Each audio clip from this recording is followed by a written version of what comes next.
RGH Realty #1 Inc. I'd like to go outside. Okay. Value-wise, as far as if the property's landscaped, does that make a difference if it's landscaped versus just, you know, when I say landscape, like real elaborate landscaping, the lighting and specimen trees and things like that? The landscaping is a good question here because in the past we've seen people spend $50,000, $60,000 on landscaping, and then they may think that's going to add that much value.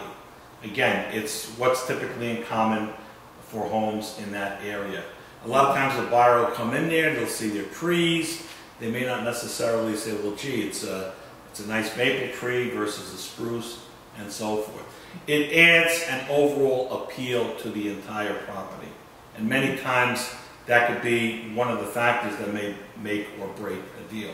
Right. It is very, very hard for an appraiser to look at landscaping and try to dissect that and say, well, how much contributory value does it actually add to the property? What if the property that your subject property has like no bushes, trees, plants, just very basic, and then the neighborhood has, for the most part, really manicured lawns? Mm-hmm. Is that a factor? That's what we call a functional utility of the site. It's typically seen as a negative. Again, it should be brought up to the neighborhood standard. Okay. Yeah. Okay. What about swimming pools? Swimming pools. That's the $64,000 question. Swimming pools. You have to again remember the climatic conditions. Some parts of the country. We're in New York here, and in many instances, you may get 3 good months of use of a swimming pool, depending upon how the weather is. You go to some parts of the country, like for Florida, for example, you can't sell a house without a swimming pool. If you go to North Dakota, a swimming pool really doesn't have any contributory value. You also have to take into consideration what the size of the parcel is as well. When you get into some of the urban areas, let's say for example, if you go to the Bronx and you have a 30 by 100 parcel of land, well, if you put an in-ground pool in your backyard, you've utilized up the entire yard and there is no land left for other recreational facilities. Where you get to a property, say in Rockland or Westchester, you have an acre and a half, that takes up a small part of the entire property. Okay. So is there a difference between in-ground pool and above-ground pool as far as an appraisal standpoint? Above-ground pool is typically seen as personal property. Okay. And we do not give it any value. However, if the above-ground pool now has decking, and the decking is attached to the home, by the matter of attachment, that now becomes real property. Okay, so then you appraise it differently. Yes, because if it doesn't have permanent decking, basically personal property, the seller of the property can take that away. And the lender looks at that as not being collateral to the real estate. Okay, great, thank you.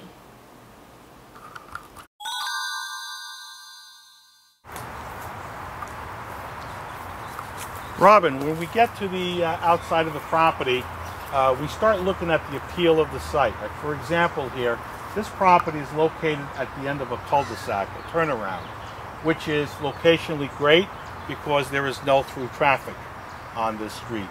As you can see also, we take into account the topography. This has a slight upslope, which is still usable. And here at the front we have a flower garden, a seasonal flower garden. These are what we look at as site characteristics. Now we come to the building improvements. As we said, this is a bi-level. We make note of the construction material, wood siding, aluminum leaders and gutters, an asphalt shingle roof.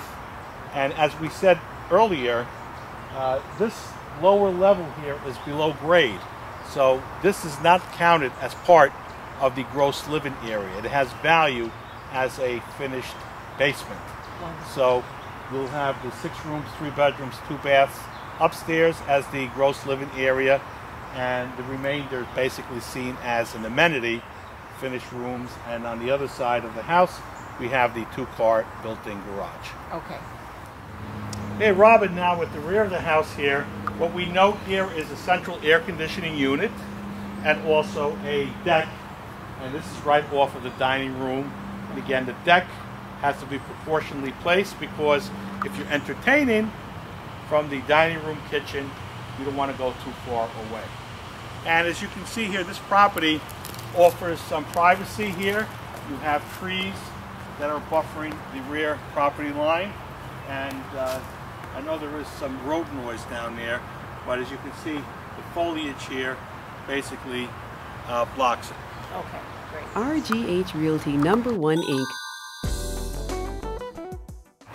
No, you've done this is 2:00. And I just And, appreciate everything. Yeah. Okay, well, give me a call when it's done. Okay. There you go, Joe. This is the outtakes that nobody sees. Yeah. Wait.